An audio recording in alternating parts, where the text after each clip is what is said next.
Now it is my pleasure to introduce President Jonathan Beach.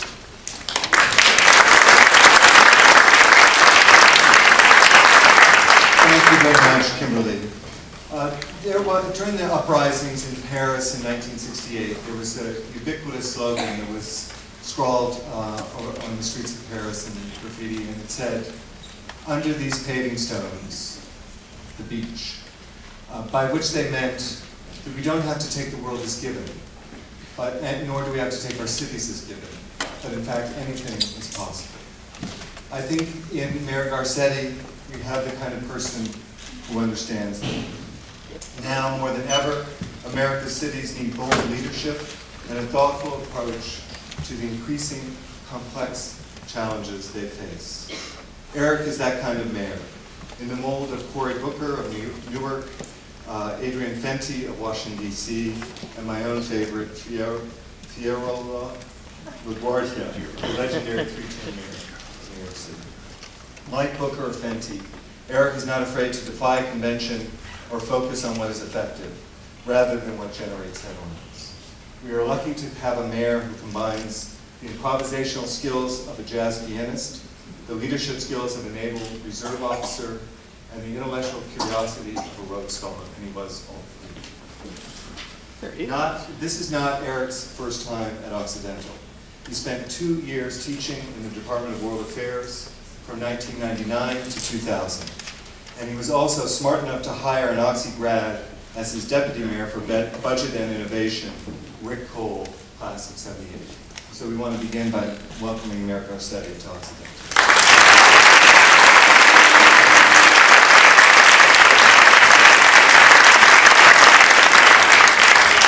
Tonight he will be interviewed by Christopher Hawthorne, who also teaches at Occidental. Christopher is the architecture critic of the Los Angeles Times, and he's been in that position since 2004. He has also written for The New Yorker and New York Magazine, The Washington Post, and a number of architectural magazines. And with Alana Stang, Hawthorne is the author of The Greenhouse, New Directions in Sustainable Architecture. He was also the co-curator of an exhibition of the same name at the National Building Museum in Washington. Christopher has taught at the Graduate School of Journalism at the University of California, at Berkeley, Columbia University, and at Occidental College, where he is taking our students through his own research on a new architectural guide for the city of Los Angeles, updating a guide also previously written by an Occidental professor, Bob Winter. Hawthorne is married to Rachel Fine, executive director of the Los Angeles Chamber Orchestra. They have 2 daughters, one of whom is a very good friend of my daughter. Thank you so much.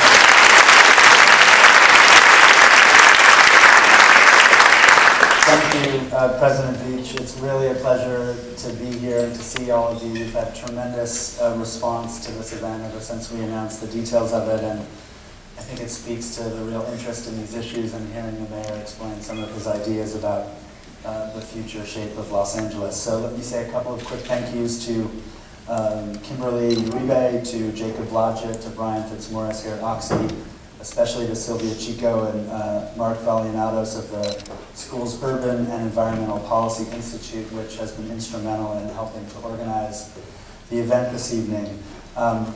And also thanks to Jeff Millman in the mayor's office. And of course to Mayor Garcetti himself for being willing to sit down and have this kind of in-depth public conversation on architecture planning and the public realm in Los Angeles. Let me do a quick survey of the audience. How many of you are Oxy students or faculty or connected with the university in some way? Okay. How many not affiliated with Oxy but from Northeast LA, from Eagle Rock, from Highland Park, neighboring neighborhoods? Okay. A good turnout from the locals. How many from outside the city of LA? And special prize, anybody who came from west of the 405 this evening? Okay, a couple of hands. You win a special prize, especially if you came on the bus, yes.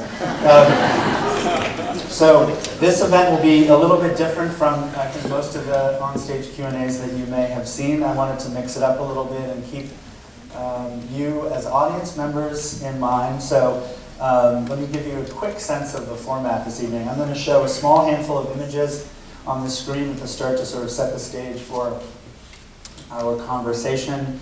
And I'm also really excited to say that we're joined by a composer and songwriter named Gabriel Kahane, who lives in Brooklyn but was born here in Los Angeles and is just finishing up an album to be released by Sony.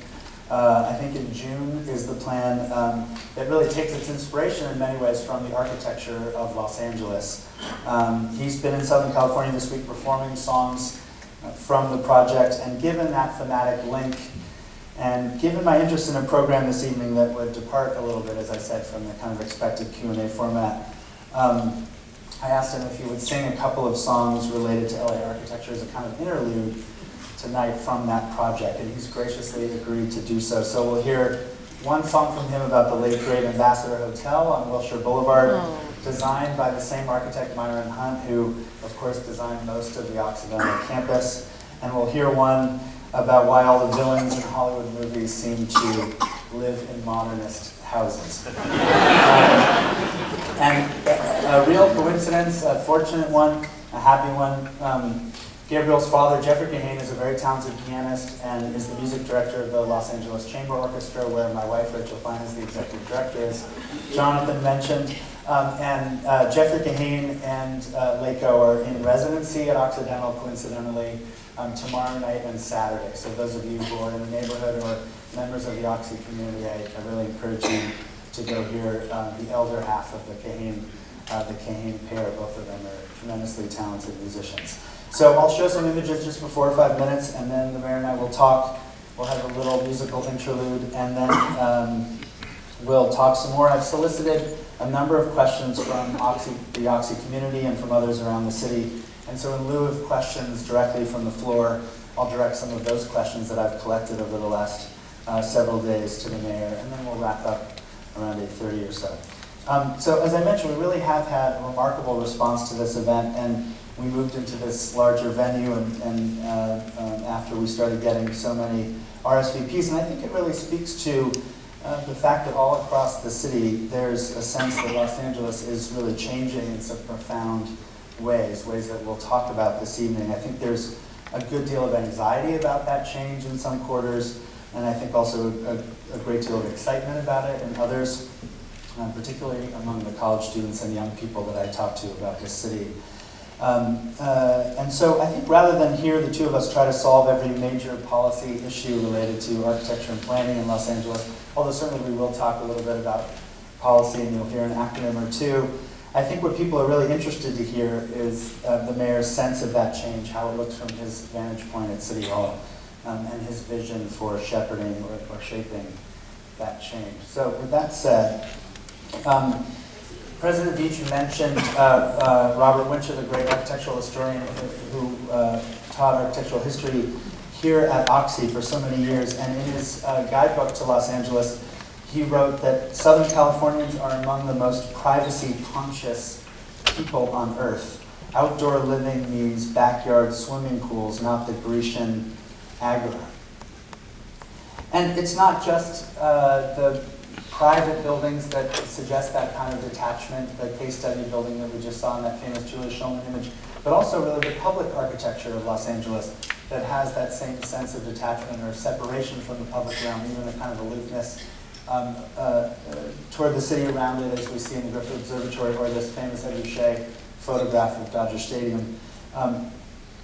But in the time that I've been in Los Angeles, I've been here almost 10 years now. I arrived in 2004 to start working at the LA Times. There have been more and more signs of an interest, a real interest, even a hunger in occupying the city, in using the city in a different way. And I think the most dramatic early example of that was the huge immigration rights marches in 2006. And I think more recently the tremendous success of Ciclovia and the response that Angelinos have shown to it. And so even as there is anxiety, as I mentioned, and worry about projects like the Millennium Hollywood project or vertical architecture of this kind more generally, I think there is a sense of this transition happening. And I think there is some impatience about the fact that we're at the early stages of that transition.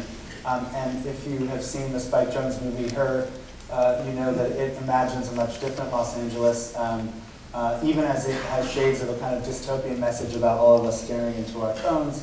the picture of LA is, I think, encouraging to a lot of people and suggests an anxiousness about getting to the end of that transition when you can, in fact, as Joaquin Phoenix does in the movie, take the subway all the way to the beach. So this transition from a kind of privatized urbanism, as I've described in a lot of my writing, organized around the single-family house and around the automobile, to, I think, a different kind of city that can be more connected, is what I hope to talk about tonight. And if you look at that image on the right, the Ciclovia image, if we agree that that represents some kind of hunger about using the city in a new way, I think the question I have for the mayor is, what is the appropriate response in terms of how we design the city? Maybe it's not an architectural response. Maybe it's thinking about the streets in a different way. Maybe it's thinking about urban design in a different way. And so even as we're, I think, very conscious of the environmental and other obstacles that, that face us, and you know the drought must be serious when we're talking about it on freeway signs. Even as we, I think, realize that as we think about new models for a denser city, more crowded city, that we pause to remember that this is a very layered city. This is an older city than even Angelino sometimes give it credit for. And if we're thinking about new models for multifamily housing, say, we think about the work that Irving Gill did in the 19-teens and 20s, or the fact that the Schindler House in West Hollywood on the bottom right was originally designed not as a single-family house, but as a house for two families, and it was very much about that negotiation and that sharing of space. And so part of the lesson maybe is to reach back to the rich architectural history of the city. And even as we look to a project in the top left, like Norman Foster's proposal for a cycle track for London, we remember that Pasadena had a plan and built a small elevated cycleway of its own more than 100 years ago. So we can find some innovation in a long history of architecture. So I think as we make this transition, we have to think about ways to take the innovation and experimentation that was so connected with LA architecture, but was connected with LA architecture largely in the private realm, in the residential sphere, and begin to think if we can take that great kind of innovation and reputation for experimentation and apply it to our shared spaces, to our public spaces, to our public realm, without, I think, importing models. As much as I love the High Line in New York, I think what we don't need to do is to think about building our own High Line in Los Angeles. I think we need to be thinking about new models of urban design that make sense for Los Angeles and take advantage of that long history of architectural innovation that is really native to Los Angeles and the region. So this is an image that some of you will recognize from the show Never Built Los Angeles, which drew great crowds at the Architecture and Design Museum last year. It's a project for LAX by William Pereira and Charles Luckman from 1952 that was never built. And as a segue into the first question I have for the mayor, I want to read something from my review of that exhibition when it opened last year. And I referred in that piece to the mayor, who was then just newly in office. And I wrote that the city that Garcetti leads has both inherited and refined over many decades a political system that makes it far easier to say no, to protect the status quo and pockets of wearing litigious privilege, than to advance an agenda for positive change. But there are clear signs, including strong electoral support for mass transit funding, interest in reshaping the LA River, and the success of Ciclovia, and wide growing enthusiasm for a bolder civic agenda, a set of strong policies tailored for a city trying fitfully to re-embrace and reanimate its public realm. So that leads me to the first question. Do you agree that there's that kind of hunger for this kind of ambition in the city? And if so, how do you as mayor take steps to produce a city that is better equipped, better designed in its public realm to make room for or accommodate that desire to gather in the way? Well, good evening, everybody. First of all, back at Occidental. That's probably the longest first question. That was amazing. I love that. I read like 10 minutes of response to everything, so I'll try to focus it. But being here brings back memories of being here in 2001. See Professor Dreyer, and we had a mayoral debate here for that election, and Jim Hahn and Antonio Villaraigosa, Javier Becerra, Steve Soboroff, Kathleen Connell were all on the stage, and I was an Occidental professor. My wife was working here at UEPI with Professor Dreyer and putting together a progressive agenda for Los Angeles. And I kind of had the crazy idea 6 months earlier to run for city council against everybody's advice, my father's, I think Professor Dreyer's, everybody, saying, why would you ever want to be on the LA City Council? And then to be here, not only after 12 years as a council member, just to the south of here, but now as your mayor is very special. So thank you, and thank you, Christopher, for the voice that you are in Los Angeles, and for this invitation. We ran into each other afterwards. He interviewed every mayoral candidate during the mayor's race. Really great conversations with the Planning Commission president. And I said, we got to do it again. So it's great to be back here. To answer your question, yes. Though I should probably establish some ground rules myself for the conversation that I think we all should have in Los Angeles, which is to really resist cliche, which I know you do in your writing, which I try to do in community meetings, but whether it's sometimes papers from outside of LA, whether it's our own hometown papers, or whether it's community meetings, we too easily fall into kind of binary debates about, density versus sprawl, whether we look at urban versus suburban, car versus the ped and the bicyclist. And I think Los Angeles has always been a very porous city, one that philosophically as well as demographically. And we should think about the ideas of moving the city forward in that way. That yes, there are trends and there are definitely things that are shifting, but it's still a city in which you can be a single family homeowner and enjoy that, steps away from where we are today. It's not like towers are being proposed right here on Campus Road that is going to obliterate those of you who live around here and feel that makes it special. It's not Houston, in other words. Well, luckily we have some zoning plans. But we also, have places that are completely emerging, Hollywood and downtown and West Adams and these pockets in the San Fernando Valley of interesting neighborhoods that are, LA has finally become a great city to get lost in. A city in which you can be brand new and, as I'm speaking, somebody can land on a plane from anywhere in the globe and within a half hour be someplace that feels like home. It feels like home, tastes like home, it smells like home, it sounds like home. Or you can be a third generation Angelino like myself and go 10 minutes in a different direction or down a new street and see something you've never seen before or taste something you've never tasted before, etc. So I think people are recognizing two things, to answer your question. One is that there's a limits to the old way of navigating the city. So we have to create spaces that are more compact, that are more kind of varied. And the second thing is people, I think, are increasingly hungry from some sort of meaning here in their life. That it isn't, growth no longer propels the quality of our life. And people have always said LA is a liberal city. I kind of always countered both politically and I think in the topography of this place. This is a libertarian town. That's what it's been. Like live and let live. Do a few things, bring some water, allow us to, get to the beach. But by and large, we don't need government for too many things. We don't need a great park system because everybody has a park in their front backyard. We don't, most of the conspiracies aren't true. The water conspiracy is, but, it wasn't the car companies that they bought the red cars and destroyed them. It was we who did it because it was easier, more convenient, more futuristic to get around on freeways that didn't have traffic. We didn't bother about building those parks, even though the Olmsteads gave us a wonderful plan along the river, because why do you need a park when you have one literally outside your door? But those are increasingly hard to find.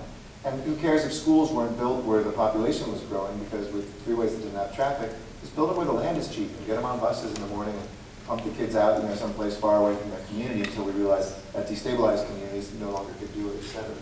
But I do think, and it's not just young people in the city, I do think there's a shifting a richness of life that people are discovering at the same time they're facing tougher challenges than they ever have in the navigation of our city. And I do think that we have to start with that, because most people don't spend their day worried about the design of the building. They spend their day worried about how long it's going to be until they get home to be with their family or with their friends.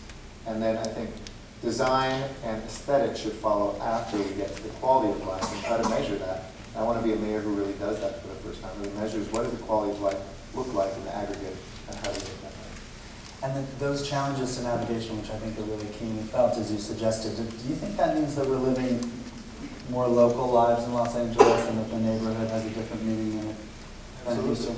It's funny, I grew up in the San Fernando Valley. My father was from South LA. My grandparents were from Boyle Heights. My parents moved my senior in high school to West LA, which became a base kind of when I was at college. And then when my wife and I settled here, we settled in Silver Lake, which I'd spent no time in. Silver Lake was kind of rough back then. People said, oh, it's going to get all anything it did. And then people were saying, Echo Park's going to be next. And we said, there's no possible way Echo Park could ever do that. I have family members who've grown up in Echo Park, my grandmother, years before. We found a cheap house and moved to Echo Park. And then all of a sudden it happened to Echo Park. And people said, well, wait, it's gonna happen right here. It's going to happen, in Highland Park. And people are like, no way, Highland Park, you kidding me? And then York, starts to explode. And I think it's not that trendiness is shifting from place to place, because those other places have embedded. It's that it is becoming more local, and people aren't looking to get into a car to go as far. We still make those trips, but we know how extraordinarily difficult they can be.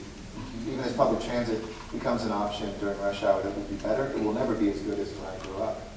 So people do want the more self-contained neighborhood, a place they can live, a place they can work, a place they can meet friends, a place they can go for a drink, a place they can have dinner. And those spaces, I think, have really enriched Los Angeles. They've made the main streets more walkable. They've made biking more attractive. And people, I think, determine more where they're going to live by where do I want to spend the bulk of my time. Back when I grew up, I lived in Encino, but who cares if you ever hung out in Encino? I mean, you might be there some of the time, but you could meet somebody 20 minutes any part of the town, and that was kind of the luxury of LA. That luxury is gone, but a new luxury is kind of coming up. So if that luxury is gone, what does that mean for those people who arrive and can't afford that house that has their own miniature central park in the backyard? What does that mean for how we design the public spaces, how we carve out, and what's really a built-out region now, new spaces for parks, for open space, for those who don't have the luxury of all that backyard space? Well, given the weather that we have and the extraordinary kind of weather, topography, and geography that LA contains, I think we have an obligation to make sure that there is that space within now a walkable distance of every resident. When I was council member for the 13th Council District, which was Silver Lake, Echo Park, Atwater Village, Glassell Park, East Hollywood, we had 16 parks for 250,000 people when I started. And some said, well, Elysian Park, it's just outside your district, is right there. Griffith Park is just outside your district, but it's there. We'll tell that to somebody, a kid who would have to walk a half hour, even though it seems short in a car, to get to those places. That's not a neighborhood park. And so we set about trying to build more green spaces, and in the most densely populated district, we had only 13 square miles containing those 250,000 souls. We, by the end of my time in office, in 12 years, had tripled the number of parks from 16 to 48. And if that could be done there, when land prices were soaring, when there wasn't a lot of extra money lying around, but just kind of by listening to communities, picking up that spare lot, figuring out new entities like the Neighborhood Land Trust or the Trust for Public Land to move more nimbly sometimes than the city could, or looking at food security and working with folks like the Community Garden Council to put a community garden in a farmer's market in poor neighborhoods where people said they could be sustained. We actually accomplished that. As mayor, I want to see that throughout the city. I think that should be the goal for green space, to have a park within walking distance of everybody in Los Angeles, and it's achievable. If we can do that, I think we begin to have, people crave those spaces. That's why Starbucks is so successful. I mean, people want to, they might not want to talk to each other, but they want to be close to each other. They want to see each other. They want to feel the city. They don't want to, with some exceptions, be locked away in a beautiful city like that. Right. At the same time, I think because of the way LA is developed, because it doesn't have a single center, because of the scale of the region, we always have to think about that regional scale too. And that's one of the reasons that I decided to focus on boulevards when I was writing about some of these changes, because the boulevard is one of the only parts of the built environment that operates both at an intensely local and a regional scale. So to think about that regional scale, what do you see as some of the large-scale projects that can really begin to make a major change and break through that kind of, those obstacles that you described in navigation? Is it a train or bus tunnel through the Sepulveda Pass? What is it? Well, a few things. I mean, if we're not talking about land use projects, but Yeah. transportation and other things. Sure. I think we're 40% there on the interconnectivity. So it's a painful moment because people are still stuck in traffic. They say, you really want me to ride the subway or the bus? It's still slower, and this is slower 5% each year. I was talking to somebody who is a studio executive the other day who used to live in Calabasas and commute to Sony in Culver City. Said I could do it, two different directions, 45 minutes, no traffic, half hour, maybe an hour. I could live that, but each year it's 5 minutes more, until I was finding myself, an hour and 20 minutes steadily, and on a bad day, 2 hours just to try to get home. I was missing meetings. It was, the human impact, which we've all felt now, is so extreme that I think we feel the pain of that and don't see a really good option of transit. So some are willing to jump in with 2 feet. Some can actually live a transit life because they're right on those corridors and have a job and a home near them. But for most people, it still doesn't click. I think that is the biggest thing that we can do. It's absolutely, instead of widening the 405, getting a transit tunnel through the 405, something, widening the 405, I've always said, is analogous to like finding a slightly bigger sponge to throw in the ocean. And when it lies waterlogged, the moment you do it, it's not going to, there's some better connections to get on there, but it's still going to be the same slog. Whereas if we had a north-south line along that corridor, ideally, I don't envision that I can do this just in the 8 years, but if we can start, something with a transit tunnel, and even from the north and south Fernando Valley, or further up to Santa Clarita, down to the airport, connecting down to Long Beach, then you begin to have something that really is an option. Getting rail to LAX, which I'm committed to doing, I've relaunched and made sure that we're studying 4 different options of doing that, I think is a game changer. I think next year when the Expo line second half, forget the subway to the sea for a moment. If you live on the west side, the far west side, you will have an option next year to go from sand, I keep wondering how I should say it, maybe the sand to the symphony or the beach to the bars or whatever. But you're going to have the ability, at least in rush hour when it's 2 hours now, to do a 40-minute ride. I think that'll really change things. People can come down from nice neighborhoods like Pacific Palisades or Brentwood Park in Santa Monica and go to the symphony or go to a Lakers game. And I think the Crenshaw line will be a game changer for South Los Angeles. And one last thing I'll say is I think it's time for a mayor, and I've been trying to do this to embody not just city leadership, but regional leadership. Because when you look at these things, they are so interconnected. One of the first things I did was to convene the 87 other mayors just in LA County in my second month in office. And 66 of them were able to show up on the same day. It never happened before. Where the mayor of Santa Monica and the mayor of El Monte and the mayor of Santa Clarita and the mayor of Long Beach, and I could all be together talking about, I need to advocate for you as the mayor of LA to ensure, because we're a metro region that's interconnected, the days of Glendale versus LA and LA versus Santa Monica should be long gone. And that raises another question about regional cooperation. That's one of the issues that a lot of architects who I talked to in preparation for this conversation, it's an issue that they mentioned. Putting aside the question of the charter and whether it's a strong or weak mayor system here, there's fair enough. There's so many agencies, bureaucracies, huge agencies in this region that don't confine to the city limits. You have LUSD, you have the MWD, the whole alphabet soup that we were talking about, the MTA for that matter. So how can those be brought into some alignment that begins to think about solving these problems, particularly around mobility, but also around water, around energy policy, that can begin to change the attitude that I think most Angelenos have, that those agencies are often at odds with one another rather than advancing a kind of regional cohesive vision? I always talk about that horizontal and vertical axis. The horizontal axis that I mentioned already of 88 cities interlocking, really, which is even an artificial line of an LA County, which is part of 5-county continuous metropolitan. Well, let's just call it, it's a city, right? One city. That's the horizontal axis, and then the vertical axis of 27 levels of government, but down not just to the ones you named, but if you have air issue, it's a different government, water, it's a different government. If you have a rat and a roach problem, we actually have an independent level of government what we call vector control. That's its own independent government.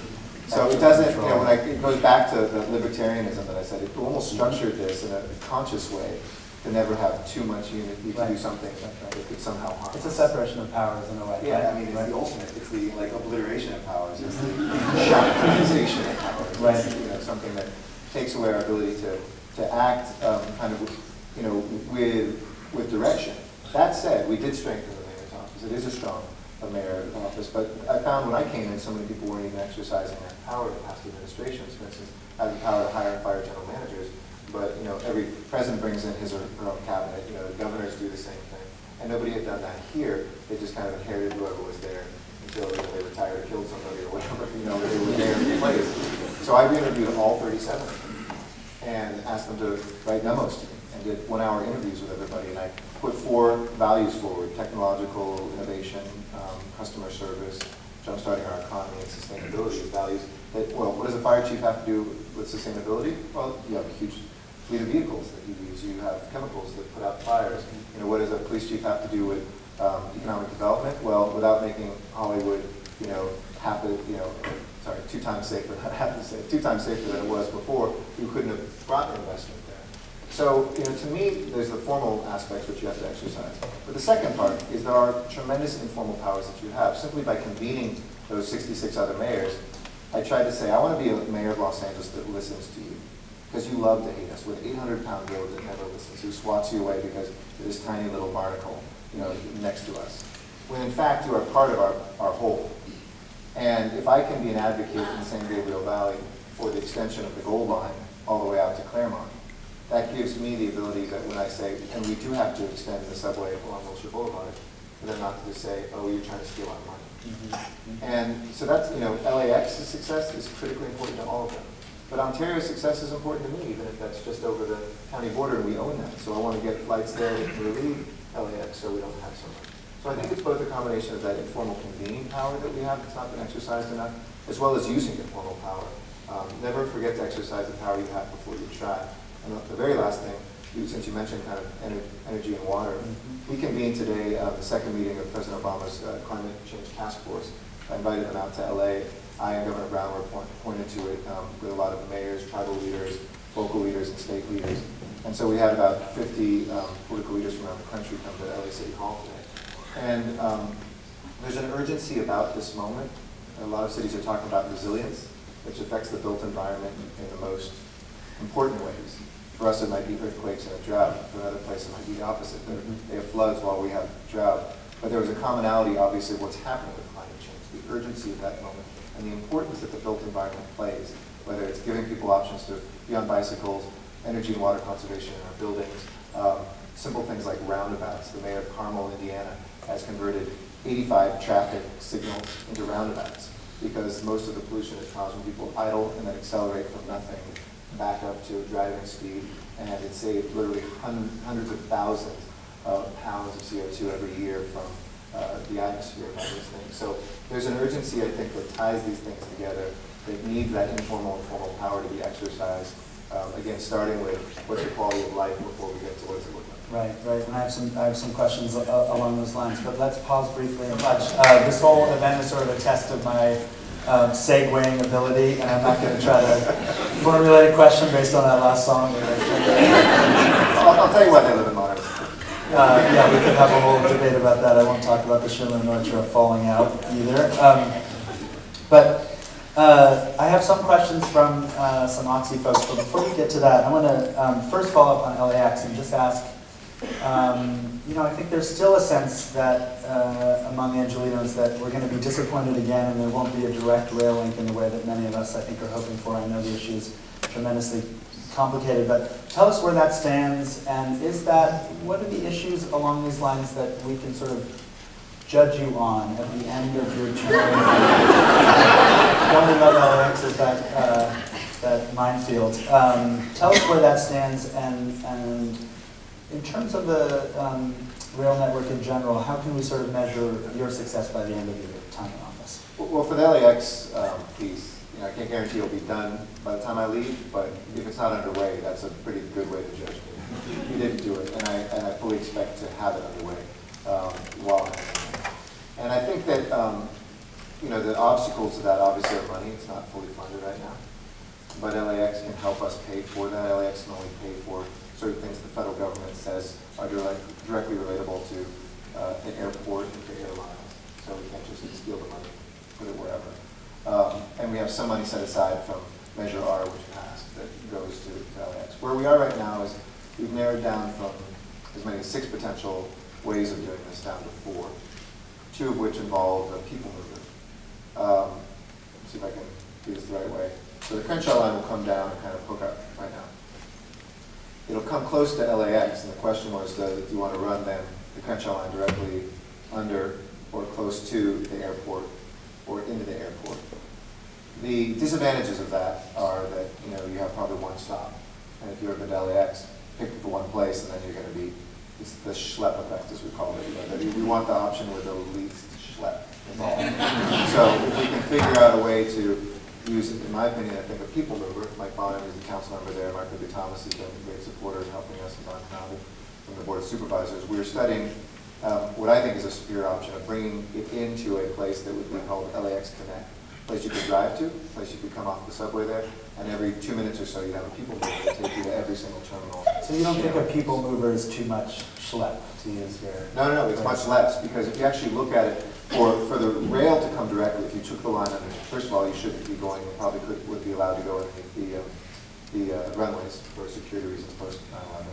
Second, if you pick that one place, you then have to still walk from, let's say, the in building.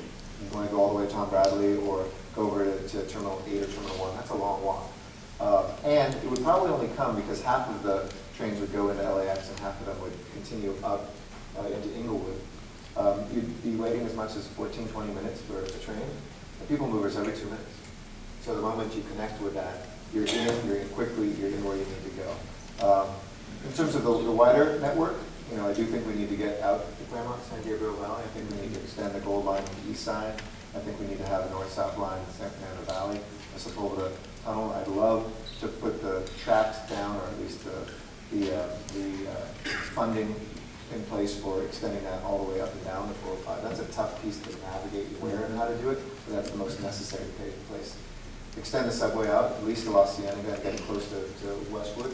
Whether the subway ever gets to the sea or not is another issue, but we needed to then hook up in Westwood to make that easy, and then finish the Crenshaw line off. Then you begin to have a transit system that works. One of the significant byproducts of the Metro expansion is that Metro finds itself now as one of the biggest patrons of public architecture in the city at a time, as I suggested, when public architecture, I think, has more meaning in some ways than it ever did. And whether it's Metro, whether it's LAUSD, these agencies have not always produced the best public architecture. What can you do as mayor to raise the bar for that kind of public architecture, given the presence that, say, transit architecture alone will have in the city over the next decade or two? Well, I think Metro has recognized that to some extent. I'm the vice chair right now. I'll take over as chair from July 1st of this year until June 30th of next year. And has begun to hire really good hires inside. So whether it's the redoing of Union Station, whether it's looking what we'll do along the Crenshaw line, there's a sensitivity that wasn't there before. But I completely agree with the premise. I mean, when you think about LAUSD, what's your favorite new LAUSD school? My point exactly. It's an incredible, largest public works project in the country, 2 successive bonds, amazing, and they're like fortresses that don't talk for the most part. There's a couple nice ones. I can tell you which ones I like, but for the most part, with fortresses, we said, why would you put a wall there? It's only going to get tagged. Well, they're thinking child safety, they're overthinking it, instead of the old ones that used to actually open up to the street and the middle schools that were inviting. And they don't talk to any of the architecture in the city. We did a series of libraries, many of them, which are beautiful. The Silver Lake Library, which I oversaw, really wrote kind of the design element of it, said, look, this is literally 2 shops down from where Neutro's office was and studio. Let's do something Neutra-esque and very Molosky. They did a really beautiful, if you've never been, you should go to the Silver Lake Library. And I think that talks to the neighborhood. I think that campaign in general, the library construction project, is much more successful architecturally and is worth studying as a model. So I think, to answer the question, one way I'm going to do it is in this year's budget, we have one person in what's called the Urban Design Studio planning. Imagine one person in Los Angeles looking at urban design. But we're going to triple that off. We're going to bring 3 people in. We begin to try to convene people and even design groups like I did in Hollywood. We had a group of architects that would look at any project that came through. That's a tough thing to do because architects versus architects, it's like spy versus spy. But you have good things that come out of it, and there's no project that didn't get approved. I want to bring aesthetics. I didn't want to dodge the question earlier. I just think we start with quality of life. We start with the needs that we have, and then we get to design and aesthetics. But that has to be a part of the project we look at. And before I get to a couple of questions from Oxy folks as we move toward wrapping up, tell us about the Great Streets Initiative, where it stands, and what role that design plays. First of all, I think I could probably go in 10, 15 minutes if people want to just have a little bit more discussion. Feel free to get up and leave. This is perhaps a more you want to do some. No, that's good.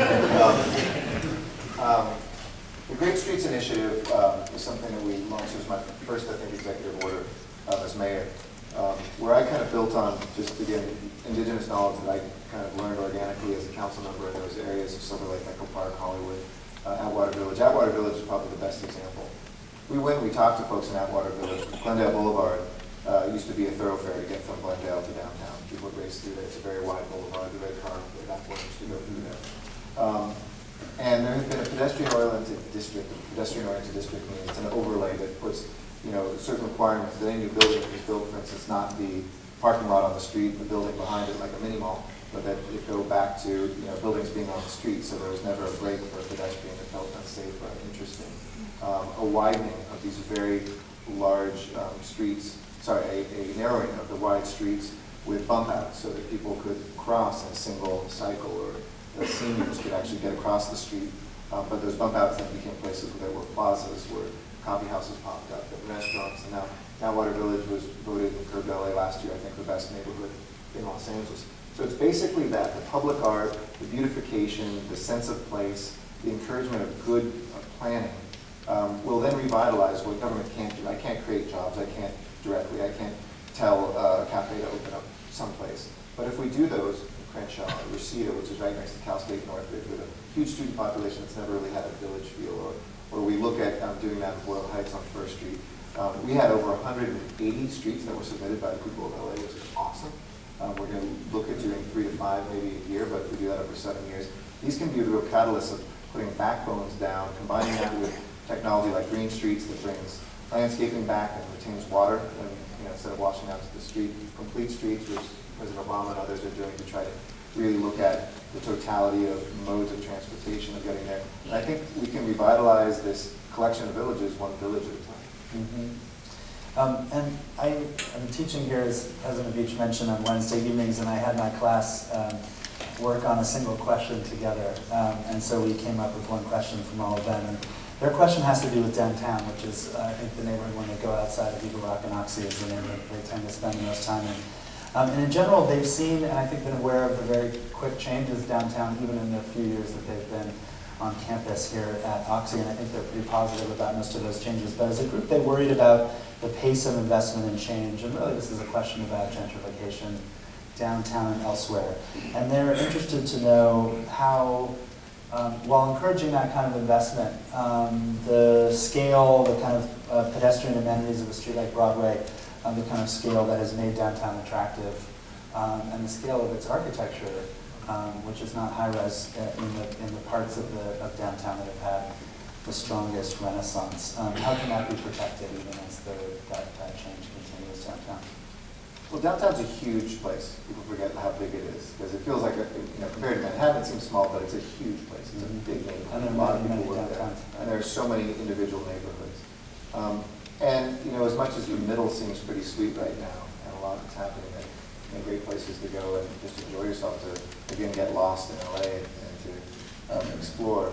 The poles of this that are the worrying pieces, even more to me than gentrification, is what do we do with ongoing homelessness that's there, and how do we end chronic homelessness or really make a dent in that, and do something that's based in social justice, because that is where they live. This is, we get gentrification. The working poor are less easy to find in downtown than the objective poor. And then on the other end, you have the investment I'm very grateful for, that on balance has been tremendous to our economy and to the experience of LA. But as you've written about, and as I agree, it's been somewhat soulless at times, like in LA Live, where there's no street experience, where it feels a little brutalist / corporatist. And many of the students mentioned that. Yeah. And there's a place for that. Look, convention goers are not necessarily college students, and you need places for both. So you can't just impose, all of downtown can't be some kind of, hip, enjoyable music, bar scene. It has to suit the suits. It has to, serve the conventioneers, the sports fans, and everybody else in between. This was a question that came up a lot when I was council member, because Silver Lake, Echo Park, these places went through tremendous change, and people said, oh, the poor in Hollywood, the poor are being pushed out. And it was interesting, being trained as a social scientist, I went and looked at the 2010 census and compared to the 2000 census. That's when this rapid change had occurred. And while crime had gone way down, that's the part of gentrification everybody wants. While there are more vibrant businesses and previously closed up places, people want that. They don't always want an $8 cup of coffee, but they want to see at least some places happening. I wanted to test whether or not poor had actually been moved down. And in Silver Lake today, adjusting for inflation, the average income of somebody who lives there is about $100 more than it was 10 years before. So in other words, it's still a very working class place. It's still a very diverse place. Is it tough to buy a home now there? Of course, absolutely. Is an apartment when it comes up gone in like 10 seconds? Yes. But what we try to do is be vigilant about building continuous supply of affordable housing. The city needs to do that. It needs to get back to fully funding an affordable housing trust fund, looking when the economy comes back, to really putting an emphasis on that, because that buttresses it. In Hollywood, we built more than almost 2,000 units of affordable housing. And some people will leave out of their own choice, not because they're pushed away. The biggest drop in population in LA during that 10-year period was the central part of the city that was overly dense. And the biggest gain was the West San Fernando Valley. Not because anybody said you have to leave your rent-stabilized apartment. By law, you can't. If you want to stay in that place, you're absolutely able to stay. But it's because they saw opportunities, picked themselves up, and moved to places where they could maybe afford to buy something in Canova Park. Right, right. And here's a question from Mark Valianatos, who teaches here at UPI. And he sent this question to me. The city is comprehensively revising its zoning code for the first time since 1946. I think it's called Recode LA. Those earlier rules wrote the dreams of the post-war generation for a single-family home with a car in the garage into the law and helped shape a new type of suburban city. How do we ensure, he asked, that a new zoning code allows current residents to remake the city to reflect contemporary visions of a good life in an urban setting? Well, the Recode LA is not necessarily rezone LA. I'll be clear about the zoning code. When it's being rewritten, this is from 1946, just to give you a little background, it was, I think, 84 pages when it was first written, and like much of it happened in well-intentioned things that were added onto it. It's now a 600-plus page document. So people don't understand how it even works. So the efforts are not, community plans will change zoning, and I'm sure we'll talk about that with Hollywood, South LA, downtown, Boyle Heights. Community plans are rewritten to add those changes that are about the quality of life, and I'd emphasize that as more important. But the importance of rewriting our zoning code is it's just so difficult to do business here. If you're, whether it's remodeling a home or building an apartment, whether it's looking at doing a retail project, these 600-plus pages are just, they're not in plain English. And I think what we're trying to do with it is to establish much more transparency so that somebody can pick this up again as a layperson and say, oh, I understand in real language what an M1, R2 is, like these zones that you kind of are like, what does that mean? Okay, M1 is manufacturing, 1 is lower density than M2, but what does that really mean? We're trying to simplify so people can actually know what their city is about. And I believe when you are more transparent, when you speak plain English, you can then be able to empower people to say, okay, now that I know how to get things done, let me tell you about the texture that I want for my community. Here's a place near transit where I do think it's better to go higher. But here's another place where, why are we pushing density up into the hills where it can't take it? And those will be reflected more in community plans. Many of which are underway, some of which are being contested, obviously, but that is, I think, a much more richer place for the vision. Right, and one frustration I hear from architects around town a lot is that because there's not really room for those houses on hillsides that Julia Schulman photographed, and that the density is on a lot of corridors close to transit, that they see a lack of opportunity in residential architecture, and they think that some small tweaks to zoning in R1 neighborhoods that might allow accessory dwelling units, so-called granny flats, for example, which are allowed by state law but are very difficult to actually build. Do you think there's room in some of those R1 neighborhoods, single-family neighborhoods, to think about adding a moderate amount of density without going to a much denser kind of housing? Yeah, I mean, without changing the zoning from R1, I think legalizing it in neighborhoods that, and there's some neighborhoods that have said they want to. I mean, almost everybody has a granny flat. They kind of look the other way. The city looks the other way, and I rent it out to somebody or a family member lives there. It's really acknowledging the change that's already happening. Yeah, it's the best way, I think, to provide a lot of affordable housing quickly and kind of legalize those and make sure that they actually come into compliance, because a lot of people are living there in dangerous conditions too. So we want to make sure that that is. In my own district, we try to do a pilot of that. I think we need to find a good neighborhood or two to be the pilot. When they show that the world didn't fall apart, it didn't densify, it wasn't adding new cars, it was just kind of what already existed there. If you legalize it, give that opportunity, that is a great way. Because I think, going back to the ground rules, so many people are like, oh, you're going from R1 to a tower. Right. And that's not happening anywhere in Los Angeles. I mean, the Hollywood Community Plan, for instance, which we updated, which is now caught in legal limbo. 85%, I think, of the changes were downzone, not upzone. But if you read about it, it's like, oh, there's gigantic towers everywhere. and from a few local opponents. And I understand that fear. I don't dismiss it. It comes from a real place because we're stuck in that traffic. We think it's because of that. And I think certain projects become emblematic of that change, and they attract a kind of opposition that they might not otherwise if there were more projects like that to think about. You mentioned things not falling apart in the sky, not falling. A lot of cities around the country have begun taking some freeways out of commission, turning them into boulevards, and they're actually finding that the sky is not falling, and that the traffic problems that many have anticipated are not. I have no plans to do that. Are not taking place. This is really the third rail of LA politics. Do you think we're ready to talk about, at least, not even do it, do you think we're ready to talk about taking a stretch of freeway and taking it out of commission? Yeah, there's little rump pieces of freeway like the 2, which was supposed to go to Beverly Hills, which people said should just connect to the 5, and then that could be a park and ride to take people to downtown or have a transit link. The things like that. I wouldn't take on the main freeway that way. I mean, it's too interlocking. I'm not suggesting the 10, as much as that's an interesting thought experiment about the city, but a spur or something that you could think about. And certainly, I think it'd be fun we close them down sometimes to shoot movies on the weekends. It would be great as you're doing a cyclovia up on the freeway. Right. We could do some really cool things. No, and Bob Gottlieb here at Oxy was instrumental in closing the 110 many years ago, which was a kind of precursor to cyclovia, and I think an important moment.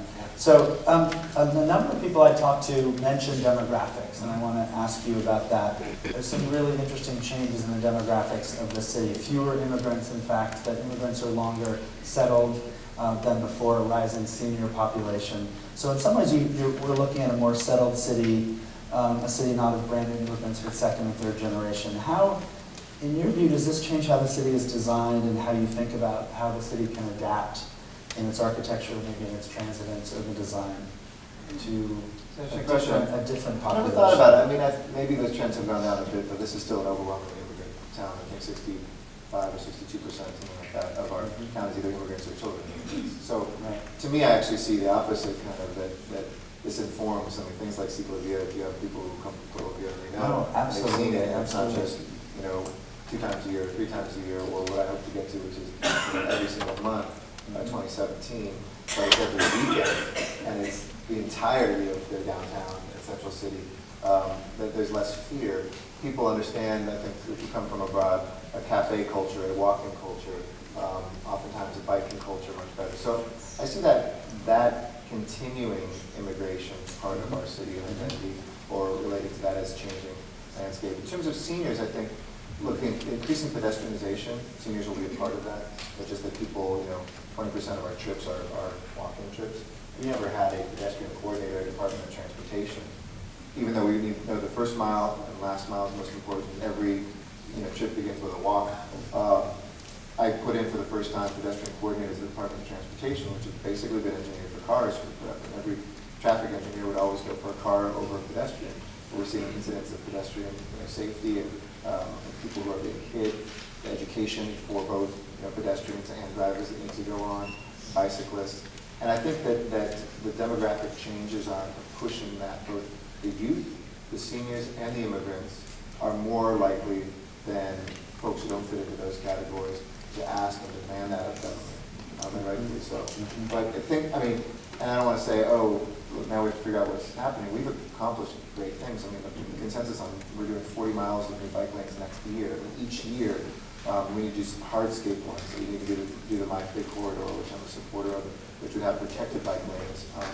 We need to do some that don't turn bicyclists against walkers and bicyclists against drivers, but really to continue things like Sharrows, look at streets that might be able to be permanent bike streets.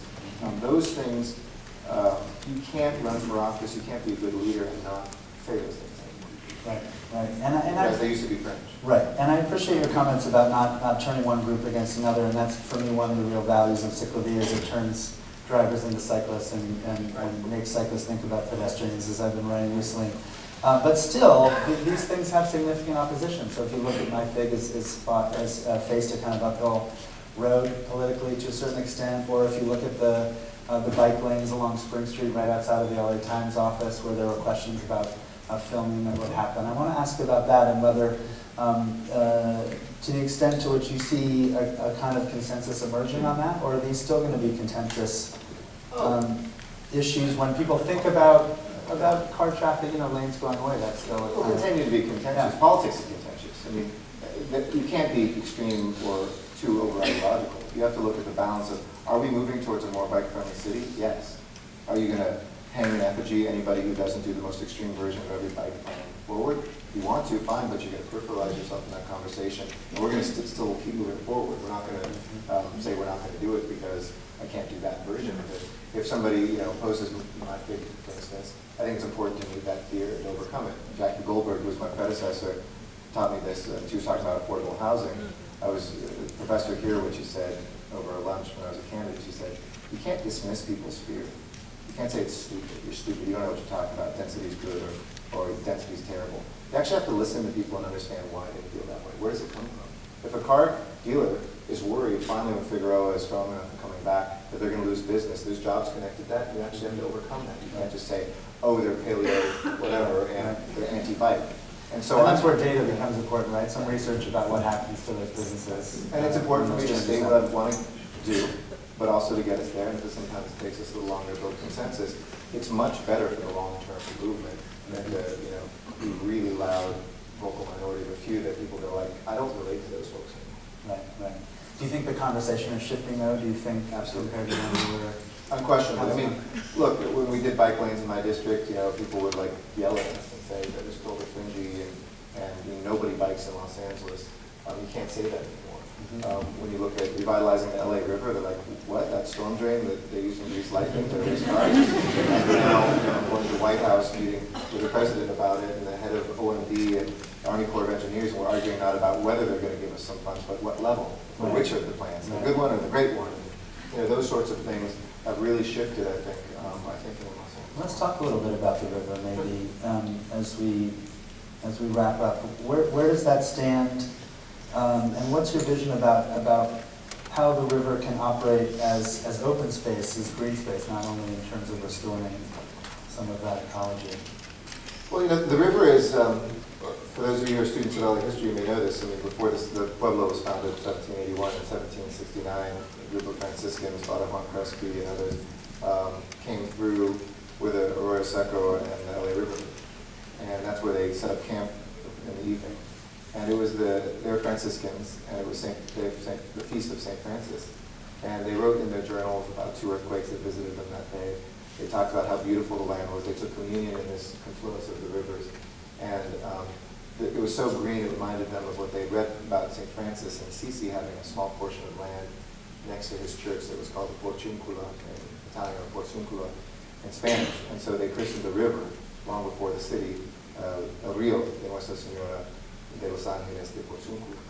And so the reason we don't have downtown on the coast like most coastal cities is because of this river.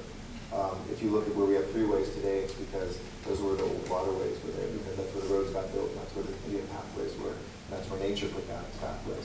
So in some ways, returning back to the river is primordial. And the nice thing about it is that we have, I think, get this right, I think it's 25% of the population lives within 5 minutes of the river.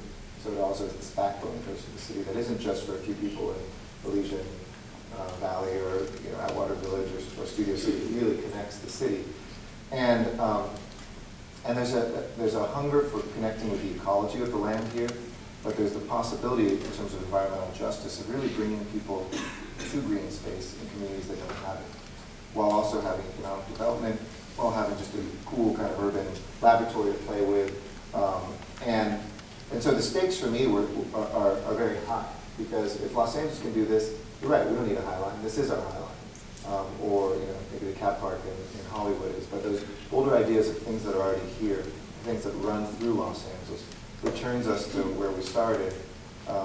In that same diary entry, Crespi wrote about that one day a great mission would be built here, because all the Spaniards were, for better and for worse, were exploring and establish missions. Los Angeles, interestingly enough, never had a mission built. It was founded as a civic enterprise, the first Pueblo, the first town. But I think it's a fitting metaphor that the mission they couldn't build brick by brick. Metaphorically, we're called upon now to build block by block. What is our mission in Los Angeles? Is it a livable city? Is it a place where we can find each other more easily? Is it a place where we hang on? Or do we become nostalgists? Do we become kind of parodies, caricatures of what we were? and hold on to something that no longer is there? Do we become utopians and just fail so miserably that, you know, the flying cars we all want to put down never come? I think we land someplace in between. We become, I don't know, make up a word, organicists. We become folks that actually listen and hear the city around us, look at the difference between each one of these nodes that we call neighborhoods, figure out ways to connect them in strong, innovative, new manners, but also at the end of the day, realize that the city kind of breathes around us and requires us to write history, not to rewrite history, not to predict history, but to do something in between, which requires patience, requires good listening. It requires bold moves at strategic moments, but not shouting all the time. And that is the LA I begin to see emerging. It's the LA I love leading and being a part of and following. And I think that's the LA that will show this to be the greatest platform for innovation, for creativity, and for life anywhere on the face of the earth. I think that's a really nice place to end it, and I think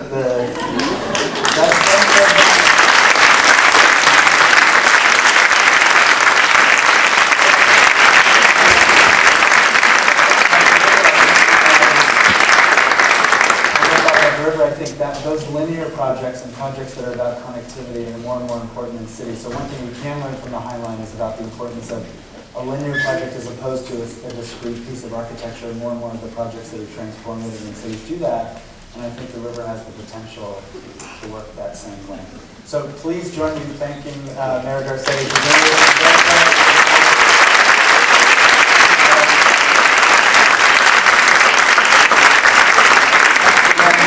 Everyone at UEPI, everyone at Oxy who helped make this possible, and thanks to all of you for being here. Thank you so much.